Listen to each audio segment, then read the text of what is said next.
জিম্মি দশা থেকে মুক্ত বাংলাদেশি জাহাজ এমভি আবদুল্লাহর দুবাইয়ের আল হামরিয়া বন্দরে পৌঁছেছে। জাহাজের অবস্থান নির্ণয়কারী বৈশ্বিক সংস্থা মেরিন ট্রফিক এ তথ্য জানিয়েছে।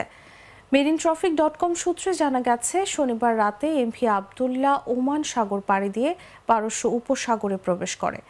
অবস্থান ও গতিবেগ অনুযায়ী বাংলাদেশ সময় রবিবার বিকেল 4টায় জাহাজটি দুবাইয়ের আল হামরিয়া বন্দরের বহির্নোঙরে পৌঁছায়। এমভি আবদুল্লাহর ক্যাপ্টেন মোহাম্মদ আব্দুর রশিদ জানান, জাহাজের 23 নাবিকের সবাই সুস্থ আছেন। দুবাই পৌঁছানোর পর নাবিকদের 2 জন ফ্লাইটে বাংলাদেশে ফিরবেন। বাকি 21 জন কয়লা খালাসের পর মে মাসের প্রথম সপ্তাহে জাহাজ নিয়ে দেশে ফিরবেন বলে আশা করা হচ্ছে। সোমালীয় দস্যুরা গত 12 মার্চ বাংলাদেশের 23 নাবিক সহ এমভি আবদুল্লাহ জাহাজটি জিম্মি করে।